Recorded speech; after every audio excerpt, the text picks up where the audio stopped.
there, Scott ROCKFILE back with another podcast review. Going to be talking about Disney's 2022 movie, Strange World.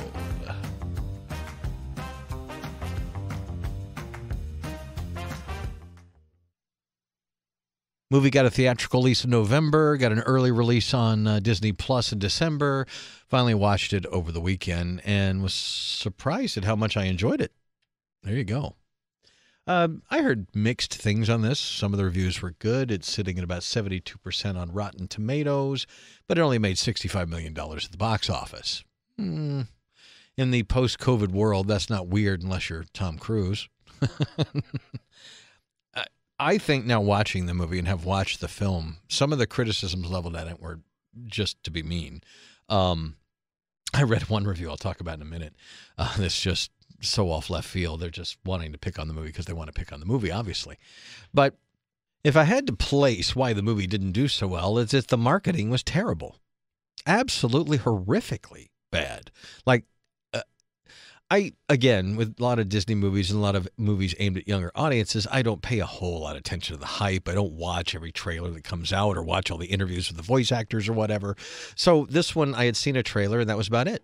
And based on the trailer, I kind of wanted to see it. But what I saw in the trailer, what was described online, the Clades are a legendary family of explorers whose differences threaten to topple their latest and most crucial mission into uncharted and treacherous territory, tells me nothing about what the movie's really about. The Clades, this family, first of all, are aliens, right? These are not, I mean, they look human, but we're not on Earth. This has nothing to do with Earth. It takes place on a strange planet in a strange part of the universe. We don't know if they colonized it, they're here, whatever. So that's first up. I didn't understand that from the trailers at all. I thought this was like a Space Family Robinson thing, and they crash land on a planet and they're going to explore. No, not what happens at all. They live here. The father was a great explorer who separated from his kids because he wanted to go explore, and they found something and went back, and it's kind of that father whole dad situation going on. But again, we're on an alien planet. And I don't know, that just kind of changes everything. The art style is amazing. The voice work was amazing. Most of the story was pretty great. This is based on old pulp and golden age type of stuff. If you're not familiar, obviously like this one reviewer that I saw on Google is not familiar. This reviewer, I'll stop saying, this person, Meadow, whatever, calling it the worst movie ever because the logo at the beginning copied Indiana Jones. And that's just funny because Indiana Jones was copied from pulp and golden age novels itself. That was the idea of Indiana Jones. It was a homage to that kind of stuff. This is an homage to that same kind of stuff.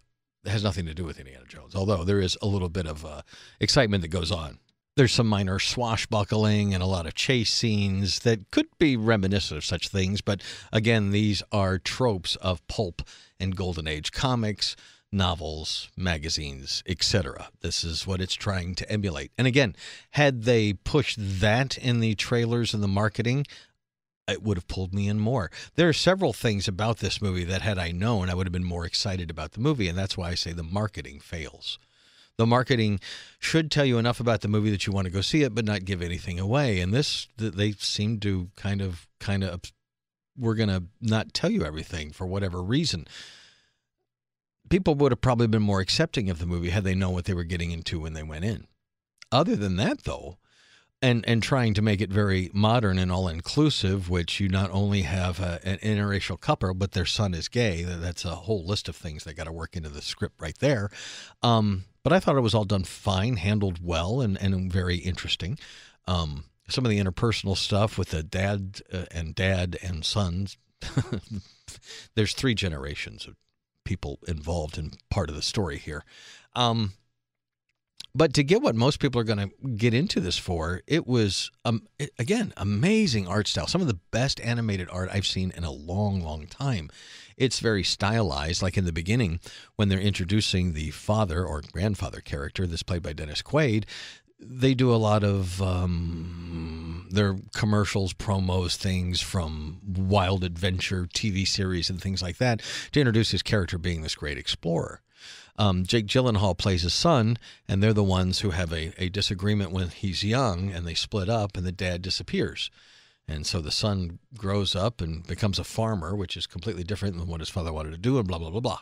You get into the whole conversation of what my dad wanted me to be and what I want to be and the freedom. And look, it's a Disney movie. It's supposed to have many layers of moral fortitude and goodwill and things we should learn and stories. And I think they do a great job of working all of that into the story without making it feel like you're being beat over the head over most of it, as you get in some modern animated films.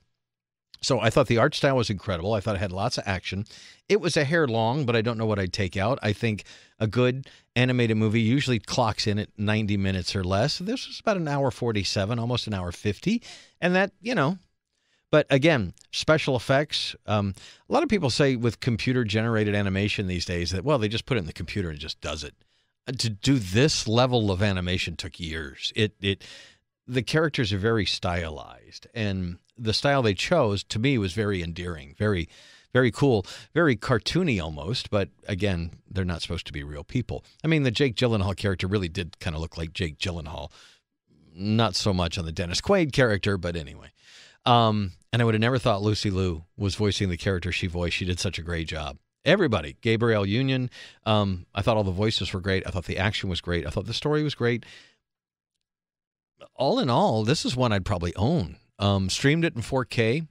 It only had 5.1, but it did have Dolby Vision. The colors were amazing. Obviously, it's an animated film, so there wasn't any film grain or anything like that.